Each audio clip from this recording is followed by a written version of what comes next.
This isn't just another podcast. It's a movement, a global wave of women from Nairobi to Nashville, Seoul to Sao Paulo, stepping out of the shadows and into the spotlight. Women who are ready to be seen, to be heard, to be unmuted. I'm Anjuli Marshall, an award-winning ABC and NBC journalist and speaker, turned business strategist, coach, and mom. My mission? To amplify the voices of women who were never meant to stay silent. One woman, one voice, one story at a time. So go ahead, put on your comfy pants, grab a coffee, and maybe the remote. Are you ready to press the button? Unmuted starts right now. Hello and welcome back to another episode of Unmuted. I'm your host, Anjuli Marshall, and this is where we hold space for women who have chosen to break the rules. They've chosen to trust their intuition and redefine what fulfillment looks like on their terms. So welcome, everybody. Today's guest is Kim Rippy, a resilience coach, educator, and founder who turned her own experiences with chronic illness, caregiving, and reinvention into fuel for helping others. Kim is passionate about the power of story, coaching women, as well as embracing their authenticity and courage, especially when life does not go as planned. And how often does that happen, right? So I want to welcome to the stage right now, Kim Rippy. Thanks so much for being here. Kim, I'm so excited you're here. Hi, I'm so excited to be here. Thank you so much for having me. Absolutely. So let's start at the beginning. Tell me a little bit about your story. Tell people at home who you are and how you got to where you are right now. Absolutely. So I am a licensed professional counselor and certified trauma treatment professional in Virginia. I own a mental health private practice, Keystone Therapy Group. We offer online therapy throughout Virginia and then also in-office therapy in Burke. I have a wonderful team of incredibly educated, gifted, strong women who show up for our community and provide therapy kind of in every way possible. So I started, as most therapists do, just having that passion of really helping people and not really knowing how I wanted to do it. And through I was gravitated towards the psychology classes in undergrad, through grad school or through undergrad and high school, and then kind of just landed on, you know what, counseling is the way I want to do it. So moved into that, started with the agency work, which is just riddled with burnout, and realized, you know what, this does not have to be the standard for our field. This is not what I want for myself, and it's not what I want for therapists who are brand new coming into the field. So that's why I started my practice in 2019, and my practice is all about, let's show the quality of what we're doing. Let's really, really focus on the quality of showing up for clients, but also showing up for each other. So having that team, really supporting each other through, it's a life-work balance, not a work-life balance. How do we support each other in the social times, the hard times, the work times? Because ultimately, the happier your therapist, the happier your clients, and the better things go. So we're trying to kind of shift our little corner of the world of therapy. That's amazing. How did you, so you started your own practice, but all right, no, listen, if I'm just at home listening to this story, I'd be like, oh, that sounds so easy. That could not have been easy. Oh, no. For you to start your own practice. Do you have a background in entrepreneurship? Do you know people who started their own practices? How did you do that? No. So my background is actually in HR. I spent a couple of years doing HR and working in different, I worked for a record label for a little bit. I worked for NPR for a little bit. And I realized that through HR, as supportive as it is, it's not the helping people that I wanted to do, right? That's more for helping the company people rather than actually helping people. So I think it was when I was working at an agency during my internship and my residency, I took a number of different supervisor roles that I was supervising other interns, or I was managing records or managing the intake process for new clients coming in. And I realized through these different hats that I was wearing, all at the same time while being incredibly burnt out, seeing 35 to 40 clients a week, things could be different. Things Yeah. could be different. I can take these different pieces together. And I am a eldest daughter, Virgo, military child. So I was like, you know what? I'm going to figure this out. You sure So will. I figured it out, right? So a lot of self-research, a lot of time spent calling people and connecting with people, and really working with my supervisors on how do I do this. And I'm not going to lie, it was really hard. It was a lot of trial and error. Yeah. I started the practice in September of 2019, had my first hire the first week of March of 2020, and then we shut down the next week. Ah, And COVID. yeah, COVID, and nobody had done virtual before in this area. So we had to rapidly shift over. So again, a lot of trial and error. But luckily we ended up more on the successful side than the error, no big errors. But we learned a lot along the way. Oh my gosh. Did you have mentors during this process? I had some people who, like, they were my clinical supervisors, so they could help me more with the client caseload work. Okay. But actually building my own practice, I mostly did it by myself. I would reach out to some grad school professors for like a tidbit on, hey, what kind of billing platform do you recommend, Yeah. or recommendations that way. Yeah. But for the most part, no, I just kind of dove in and did it. That's amazing. When you look back at that, do you ever think like, I cannot believe I did that? All the time. Yeah. Especially as like, so I did that before having kids. So I will Okay. say that now I have much less energy. So if I think about like starting a practice now, no, I probably wouldn't do it. Or it would look very different. Okay. But yeah, I think that, I think that's a great point, is that I don't usually give myself space to reflect on that, to go, you Yeah. know what? I think I am really proud of that. Like, I'm proud of what I've built, but I don't think that I look back on like the amount of work and energy that goes into it. And I don't Well, tend to let give me myself. do that for you, girl. Let me Yeah, do that for please you do. because That's why we're here. listen, that is you have some superpowers, and I really want to acknowledge that Mm. you have some superpowers. You also mentioned that you're a mom. Tell me a little bit Yeah. about mommy Um, life. I have two beautiful boys, ages 4 and 2. They Oh, are the best and most difficult thing I have ever done in my life.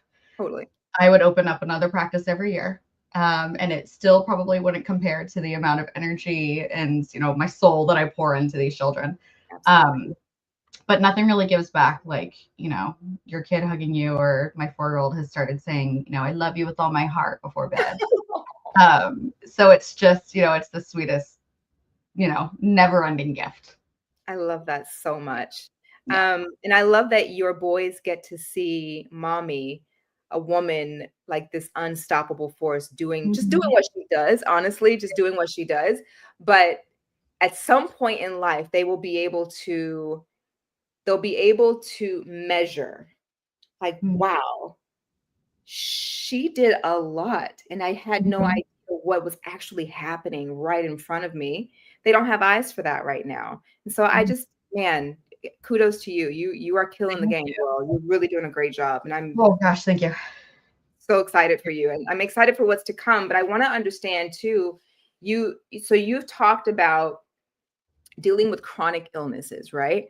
Um, and navigating chronic illness and reinvention. That was your word. And I want to hear more about the chronic illness aspect and how that helps you to navigate how you practice. But then also, we'll talk about the reinvention portion too. Sure. Well, on the chronic illness side, it's not necessarily physical. It's ongoing anxiety, depression, ADHD, and I think that the anxiety piece. I mean, any kind of mental diagnosis, it's there. We diagnose it to guide our treatment, right? Um, but the reason why that thing is there, usually, at least my perspective as a therapist, is it usually starts as a protective factor. Your brain is learning, through anxiety, it's anticipating danger, it's anticipating things so that you can respond more effectively to it and you can keep yourself safe. The problem is when it becomes too big, that it's no longer helping you, it's actually creating a hindrance to your life.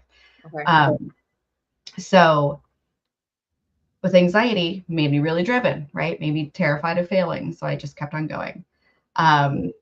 With, depression, it makes me want to hide from the world. And I say, nope, okay, let me challenge that. And let me kind of step forward, even if it's just walking to my mailbox at the end of the day. Yeah. And then with ADHD, I actually wasn't even diagnosed until after I had my first son, which is kind of a big trend that I'm seeing a lot with my clients is moms in their 30s who are being diagnosed for the first time. And through a lot of my own reflection and education on ADHD, really realizing it is certainly, it brings challenges. It certainly brings some challenges, especially owning a business and running a business and getting all the emails, everything that's distracting.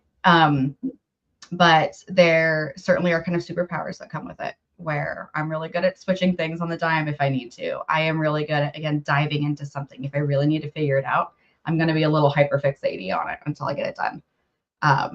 So I think a big part of that is just those big pieces that keep coming up, really stepping back and recognizing, oh, okay, you know what? These things sometimes are a hindrance, but sometimes they can actually be something I can lean into and I can leverage for myself. Yeah. I do want to talk about what you mentioned, but I also want to, you just mentioned something that just made me think of like, wow, what a challenge that a lot of women are facing. You said that you're starting to see more women in their 30s who are now being diagnosed with ADHD. Right. Why do you think that? Because there haven't been signs, or they didn't recognize the signs, or they just never went to get checked? What does that look like? All of the above, yes. So there are two types of ADHD. There's one is hyperactive type, which is what you kind of typically think about it as little boys, like who can't sit still in class or getting up and moving around. My oldest has that 100%. And then typically women present with inattentive, where they're not hyperfixated, but there seem to be, they're more dreaming. They're daydreaming more in class, or they're not paying attention, or like their thoughts tend to kind of like trail off. A lot of times it's feeling overstimulated. And girls growing up don't, because again, it's not as disruptive to other kids. It gets overlooked. And then women have learned to mask very well. A superpower with ADHD is a lot of people are incredibly empathetic. And so with that empathy creates, again, a blessing and a curse, where you're able to understand, oh, this person's body language shifted just a little bit. Is there something going on? So as women, especially in our society, we are more likely to shift our behaviors and our thinking to fit somebody else's. So it creates this situation where women like mask more often, and they don't have the symptoms, or sorry, they don't display the symptoms. And then they might be labeled as, oh, you're just too sensitive, or you're too emotional, or, you're ditzy because you're like thinking about other things. And so women tend to just write it off more often. And then once we have kids, overstimulation station. It's just, kids are always crying, they're moving, they're running around, they have needs.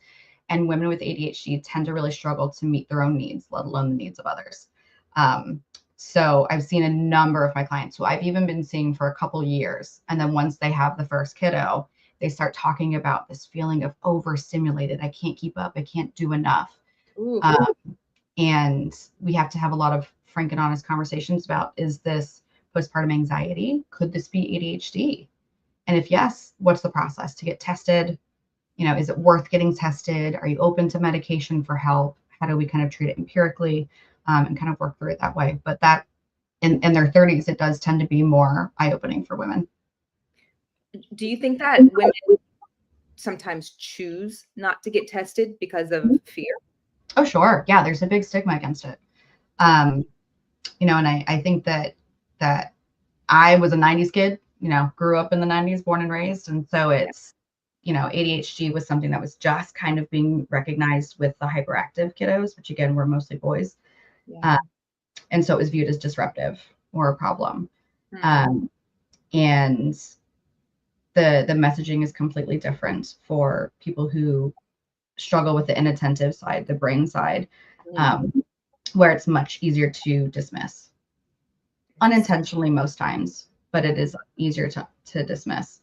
A lot of people with ADHD are actually mislabeled as being less intelligent, where studies have shown that people with ADHD tend to actually trend towards higher IQs than the average person. But it's just the way that the brain is, it's not an attention deficit problem. I don't like that's called ADHD. It's an attention regulation problem. And it's the attention there, it just doesn't regulate in the right spaces. Got it. When I'm able to work with my clients and recognize, hey, you have the attention. Again, you have the ability to do all these things. We just need to figure out new ways to regulate it for you, whether it's things you can do yourself, if medication is a help. It again kind of goes back into that. You are a super mom. You're just having a hard time regulating your powers. So how do we kind of bring it back to make it most helpful for you and your family? Oh, that's a great message. That's so good. That's a great way to word that. You've been a caregiver. You've been an advocate. How has that shaped your understanding of resilience? That's a good point. Resilience really is a mindset, right? And there's something that it's one of those things where if someone has resilience, most of the time it's because they've been through difficulties, right? They've been through something. And it could be what we call big T trauma or little T trauma, where it's kind of like an ongoing thing, or it's, you know, kind of those big things that we think about. And witnessing that in others, seeing others where they've gone through it and then they said, you know what, I'm going to get through it. They faced it. And again, it wasn't the like, you got to work around it, under it, over it. It's like, no, you got to work straight through it. You got to get through it. So in that way, it is really about empowering that person and helping them to recognize everything that they have been through and that they have survived everything they've ever been through so they can do this. Wow. Would you say that vulnerability is a core value for you? Necessary. Absolutely necessary. And it is something that even as a therapist who's been through my own struggles, I struggle with, right? Vulnerability is recognizing that somebody else can hurt you and trusting that they won't. And so you're giving them the ability to truly see you and saying, please show up for me. And sometimes it hurts. And you know, we hope that most of the time it doesn't. And in those big moments that somebody does show up for you. How do you encourage other women to kind of drop the mask and to show up as themselves, as who they actually are? There's nothing like being loved for who you are and being seen. And unfortunately, I think that that's a big reason why therapy is like expanding and it's becoming bigger and bigger. You know, the beautiful thing is the stigma is dropping. There's more people who are having good experiences with good therapists who are bringing their friends and their family in. And I think that we're not seen often enough. There's not enough like genuine interactions in our lives, especially post-COVID, where so much is online. It's very difficult for people to have real connections. And, you know, people will say like, oh, well, I'm paying you. Like, this isn't a genuine connection. And it's like, no. I work with my clients for such a long time and we're so connected that I call it a professional friendship. Of yes, there is that exchange there, but you have to be able to feel safe and vulnerable with the person you're speaking to, especially your therapist. And showing up for each other, because only once you allow the other person to truly show up for you and to see you, that's where that legitimate and like genuine connection is really there, right? That authenticity is the only way that people can really connect. What do you say to a client who says, you know what, I've given it 3 tries. I've had 3 sessions with my therapist. I don't feel that connection. Do you tell them to keep trying, or do you, what's your advice to them? Switch, get out of there. Okay. Switch. Trust your gut, right? Trust your gut. Absolutely. Not every therapist is going to be a fit for everybody. True. There are certainly times where I've been working with a client and after 2 or 3 sessions I go, hey, how are you feeling? Let's check in. And I'm always, I adopt an idea of relentless empathy for my clients, for the people in my life. And no matter what they're coming across, I want to understand what they're experiencing. And I'm not the right fit for everyone either. And that's okay. Right. And if that connection doesn't feel like it's there, or it feels like it takes more work than it should, you're trying to connect to your therapist more than actually like kind of starting to do that therapeutic work in that third, fourth session, then give it another try. Right. And sometimes, unfortunately, it is a numbers game and you have to keep trying. But you show up for yourself and you keep doing the work until you have that therapist who makes you feel, you know what, this was worth it. That's great. That's great. As a therapist, Mm-hmm. an entrepreneur, a Mm-hmm. mom, Mm-hmm. a friend, everything, like the list goes on, all these hats, Mm-hmm. right? How do you feel that you've embraced change over the years? Mm.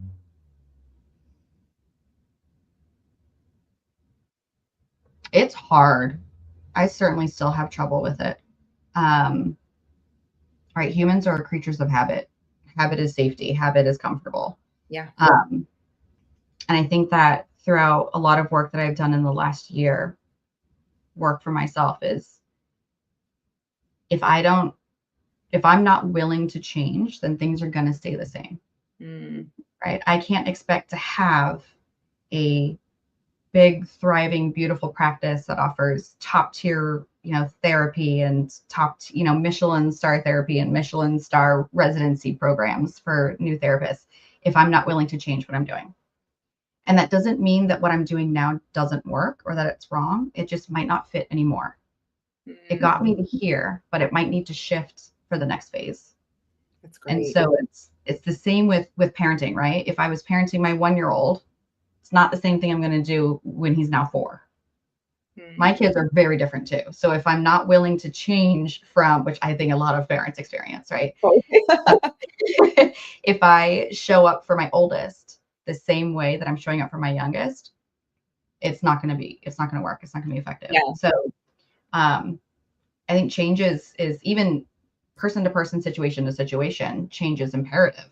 But for ourselves, change is what opens the path for growth. Somebody told me something recently. They said, so I have 2 older brothers. And so they said, for each of you, you had different parents. Mm-hmm. You had completely different parents. And I remember thinking for most of my life, like we were raised in the exact same home, same parents, exact same address, like all this stuff, like, but we are vastly different. Right. And then I heard that, and that just shed so much light, and it offered me so much freedom. And it offered me freedom also in how I parent, because my boy's going to get a completely different mom, maybe not completely different, but a different mom than my girl, because they're different ages, different sexes, different experiences, different needs, different languages and love languages. Yes. So how do you handle that with your clients? Do you feel that that's the same, that it's true also with your clients? Absolutely. 100%. Yes. Yeah. So as a trauma expert, well, I'm going to be controversial, but everybody has trauma. Yeah. Everybody has trauma. Totally. Right? Whether it's, again, that big T trauma, little T trauma, ongoing trauma, complex trauma, everybody has trauma. Yeah. And so as a certified trauma expert, I can look at my clients and I can look at them from that trauma lens and I can work with them that way. And person to person, they could experience the same on paper, the same trauma, right? If I'm working with 2 veterans, they could experience very, very similar traumas, but the way that they experience the world and the context and understand it could be completely different. Yeah. So I can't show up for both of them on the same way. That would be doing one of them a disservice. Totally. Okay. That makes a lot of sense. Why is that controversial? I think a lot of people want to say, like, I'm not traumatized. I don't have trauma. And well, not quite. Oh, okay. People saying I don't need therapy are the ones who probably need therapy. So it's right. So yeah, just kind of making people like face it and being like, no, this is something that you're carrying. It creates a system of like, you got to do the work now. What would you say is the biggest myth around therapy that you just wish you could just like get rid of this myth? That's a great question. That going to therapy means something's wrong with you. I had a client when I worked at an agency many years ago who I saw her minimum once a month. I mean, once a year, minimum once a year. Most of the time she came in maybe once a quarter for her annual tune-up or her regular tune-up. And she said she approached it almost like you get like your car inspected every year. Was, I want to see how things are going. Let me just kind of work through my thoughts, get this muddle, and just make sense of it. And the funny thing is, during our sessions, for the most of it, I didn't even talk. I just listened. And it was just, again, it goes back to that, like, just being heard. So like therapy doesn't mean something's wrong with you. Doesn't mean that you're messing up, that you have to fix it. It's literally just baseline, just show up. But you're showing up for yourself. That's so great. That's so great. I love that. How do you personally move through moments of like, I feel stuck in this, or I can't seem to move forward? I take a break. Okay. Step away from it. Definitely take a break. And then I actually had a team meeting today with my team where I was telling them how I feel stuck. And I'm very open, and I guess it goes back to the vulnerability. I'm very open with my team. I call them my team, not even my employees. Like, we are a team. Yeah. And I was telling them how I felt stuck of so many things on my to-do list, everything I have to do, but also how can I keep showing up for you all? And they said, no. How do we show up for you? And how can you change how you're showing up for yourself and for us? And so they gave me permission to break it down, to take all these things off my list. And it created this, like, just a relief where I got to breathe. And I think that made me feel unstuck because they were kind of like throwing me that rope to get me out of the quicksand. But again, like, unless I was vulnerable with them or I took that step back, they wouldn't have been able to offer me that. That's amazing. And I think it speaks also very highly to the culture you've created in your practice and the intentional time and effort and resources that you put into your teammates. That's impressive. Yeah, thank you. Yeah, that's working at the agency before I started my practice. The most valuable thing that I got from it, from a career perspective, but also from an emotional perspective, was the connections that I made to those other therapists when we were just sitting in the workroom together. Everyone had their laptops open. We're writing our progress notes, but we're also just checking in on each other. How are you doing? Hey, can I run this case by you? What can I do? And that was the number one motivator for starting my own practice, was being able to build, even if it's small, build that community, because that makes our therapists so much happier. It changes the burnout. It challenges that stereotype of, you can't show up for each other in those ways. And it creates happier clients in the long run. Absolutely. Because clients can see, they can see what's really going on. They can see past the facade, They sure can. Yeah. Well done. Kim, what is your invitation to women who feel like, I'm so late in life, I should have done this 20 years ago, I'm so behind, now what do I do?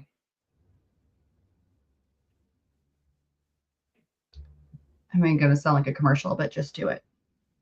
Right? Yeah. If it didn't make you feel afraid, it wouldn't be worth it. It's this, if something feels it's too late, I can't do it, that's just negative thoughts in your brain that are trying to give you permission to not do it. But if you commit to yourself the same way that you commit to other people, and you say, no, the excuses are gone, no more excuses, do the work, see what happens. It might work. It might work. It might work, and it might be great, and it might be amazing, and you might be 6 years in and go, wow, how did I do this? Like I am. But it's amazing, and I wouldn't change it. Right? Just show up for yourself the way that you show up for other people, because you deserve it. Oof, good. Man, this conversation is really grounding, I feel, and just You know, there's no need to overcomplicate things. Mhm. Sometimes you just need people to say, just go and do it. Like, just Mhm. figure it out. You'll Mhm. figure it out. Right. And I know that there's a lot of women who are watching who are like, how? But how? Yeah. And there have been so many moments, and I'm sure in your life as well, Kim, where you didn't really know how to put one foot in front of the other, but once you put the foot there, you're like, oh, okay. Yeah. I think I can do the other foot now. Let's just try it, That's How right. to Yeah. tell somebody how to walk. Do you know what I'm saying? So it's like, Absolutely. I Yes. love Yes. that I you're do. able to It's do that. absolutely. It's just like you said, but just that first step is always going to be the hardest.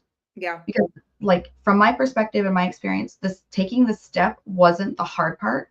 It was the anticipation and all of the anxiety and fear telling me not to. Got it. Yeah. Because again, our brains want consistency, our brains want safety. And that means the status quo. You stay, you don't challenge stereotypes, you don't push back against things, you don't do something different. Um, but going back to your question of, well, what if a woman turns around and says, like, I want to do this, but they can't. If I was speaking to a friend or even a client, and I would say, okay, then what if you don't? Then what if you don't do that? Oof. And they give me all the answers of why they could. Yeah. But then I would miss out on this, but then I would miss this, but well, there you go. Then those are your reasons. Yeah. And go That's for it. great. That's good. That's a good challenge. Just go. Mm-hmm. Just go for it. Mm-hmm. It's that Man, reverse psychology. We still use it every now and then. that's good. That's good stuff. Reverse Mhm. psychology is brilliant. I love that. Oh yeah, of course. This is so inspiring and grounding. And thank you so much for just being you and being a part of all of this and sharing your voice. Before we wrap, I Mhm. do want to have a little bit of fun. So it's time for Mhm. something that I like to call hot mic. It Oh boy. All right, so the name may throw people off. So it's basically 15 rapid fire questions, okay? And here's the Mhm. only rule, Kim, you cannot think. This is not like, let me think about, no, spit it out. Uh-oh, Whatever you sometimes I have a filter. Okay, whatever you got, I want it. perfect. Okay, are you ready? I'm ready. Dun dun dun. Okay, first question. A song that gets you dancing anytime, anywhere, doesn't matter. Dream by One Republic. Okay. Mantra you repeat when things get hard. Just keep breathing. Just keep swimming. Just keep. Yes, exactly. Your kid moms, we have this. Your favorite comfort food. Ooh. It's gotta be chocolate. Ah, I thought you Always were going to say chocolate. French fries. Really? I don't know Mm. why. I mean, Felt I like usually do go salty, but I think maybe like a dark chocolate almonds can get a little bit of that salty sweet. dark chocolate, not milk chocolate, dark chocolate. I do love milk chocolate, but I think with an almond, just the dark chocolate. It feels a little healthier for the soul, but it's still nice and rich. So we'll go for that one. Love it. Okay.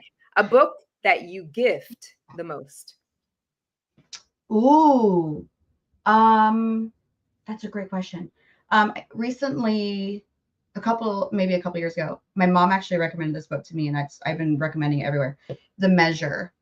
I don't remember who the author is, but it's basically a book about if you woke up in the morning and there was a box that had a string in it it showed you the length of your life, what would you do?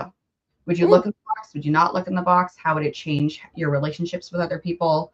It's very thought provoking, very kind of psychology, but it's a nice kind of fiction, just kind of explore psychology and people's different reactions to things if they knew how long they could live. okay. I just wrote that down, so I'm going to check it out. Mm. The most used app on your phone. I mean, this is going to be terrible, but my work email. It really shouldn't be, but it's my Email. work email. Yeah. I think that's just honestly, that's what we use a lot Yeah. anyway. So it's like, yeah. Okay. Sure. Yeah. Tea, coffee, or chaos? Chaos. What's tea? You're like, what is that? No. I'm curious about it, but at the same time, like I am the stereotypical therapist that always has my tea and a cardigan. So I gotta go tea. I love tea. Yeah. How do you take it? Black with a little bit of honey. Love that. What lights you up on a tough day? I mean, hugs from my kids. It really is hugs for my kids, especially if they're having a tough day. That connection between both of us is everything. Can't beat it. Mm-hmm. A daily ritual you never skip. Tea. Your favorite spot to recharge?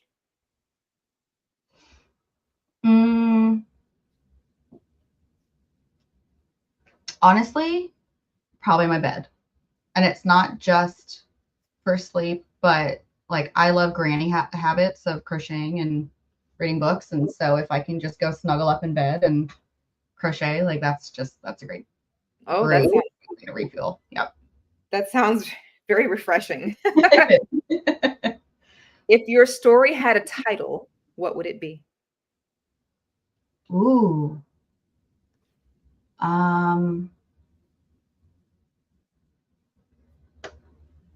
I have no idea. We can come back to it. I would love that. Yeah. Yeah. The best advice you've ever received from either a client or a friend? I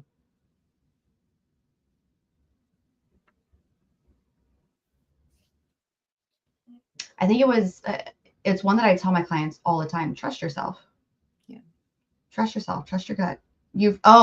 I had a colleague a few months ago who told me, you have earned every opinion you have. Ooh. Trust yourself. That's good. She's great. That's really good. Mm-hmm. One thing most people misunderstand about you. Most people understand about me that I'm a softie. I think people know I'm emotional, but I don't think that people realize how much opinions or words kind of like I carry. Got it. Something that used to refresh you, but doesn't refresh you anymore. Ooh.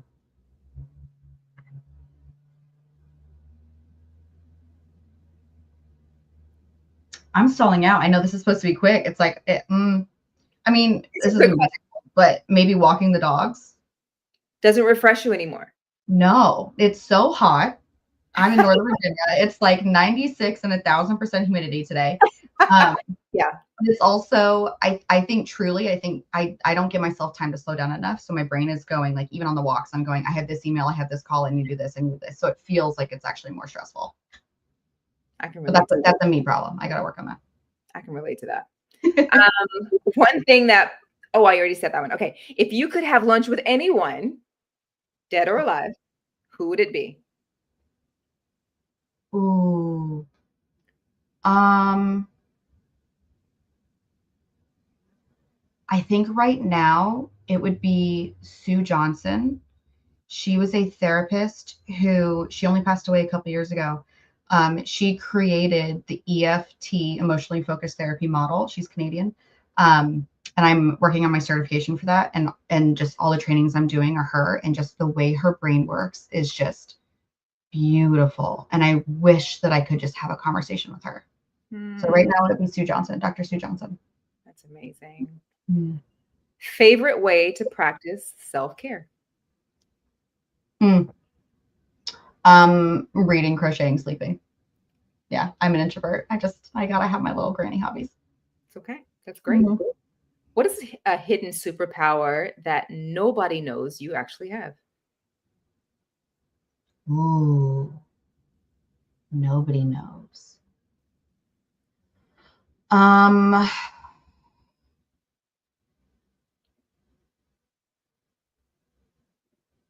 Sometimes I feel like a mind reader.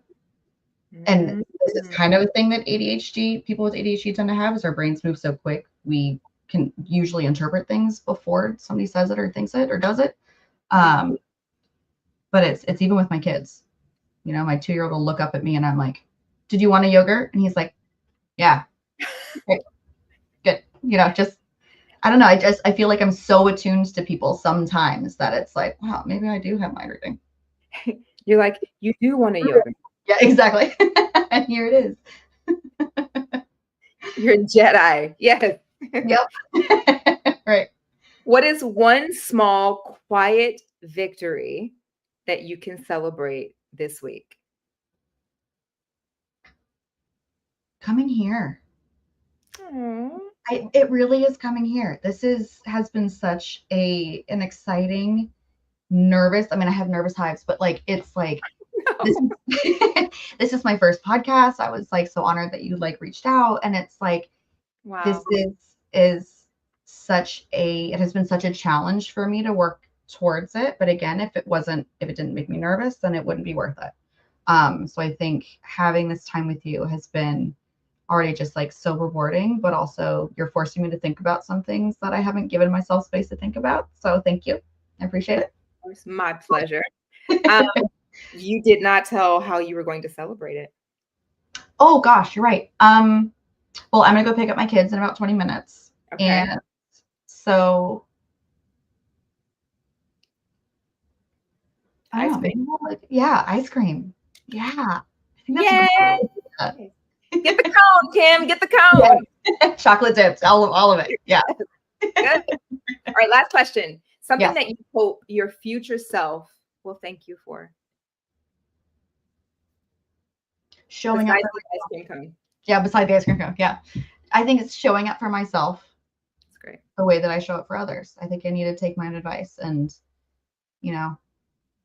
talking to myself from 5 years ago, I would say the same thing is keep showing up. Great. You're the best. And you killed this, by the way. Oh, thank you. I appreciate it. It was very easy with you. Oh, yay. Well, then I've done my job. You are a breath of fresh air. Thank you so much with your presence today. Thank you for sharing your story, for reminding us that resilience is not just about being unbreakable. It's about being real. Mm-hmm. Being real. Absolutely. And being real with yourself. Love that. So thank you for being here. Thank you so much for having me. Absolutely. It's my pleasure. And if today's episode resonated with anybody out there, please share it. Share it with somebody who might need a reminder that reinvention and healing are always possible. And Kim, before we go, can you tell people how they can get in touch with you, how they can connect with you in your work? Yes, absolutely. So our practice is Keystone Therapy Group. You can find us on our website at keystonetherapygroup.com. We're also on Facebook, Instagram at Keystone Therapy Group. And we're, sharing some more blogs, some more newsletters, and really trying to connect with people, not just our clients, but kind of, again, building that community for each other to show up. Absolutely. I'm so honored that you came onto the show. Thank you again. And you are officially now a part of the Unmuted family. Welcome. Beautiful. Thank you so much, Anjali. Oh my gosh. You did it.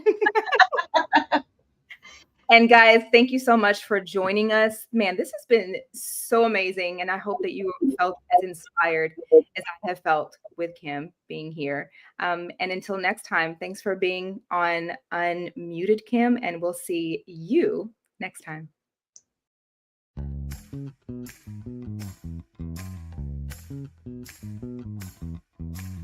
What you just heard wasn't just a story. It was a spark, a glimpse into the heart of a woman living for purpose, and a reminder that when one woman shares, another woman wakes up to what's possible. These aren't just conversations, they're catalysts. I'm your host, Anjali Marshall, and this is the Unmuted Podcast, where voices rise, stories connect, and purpose finds its volume. Until next time, friends, stay unmuted.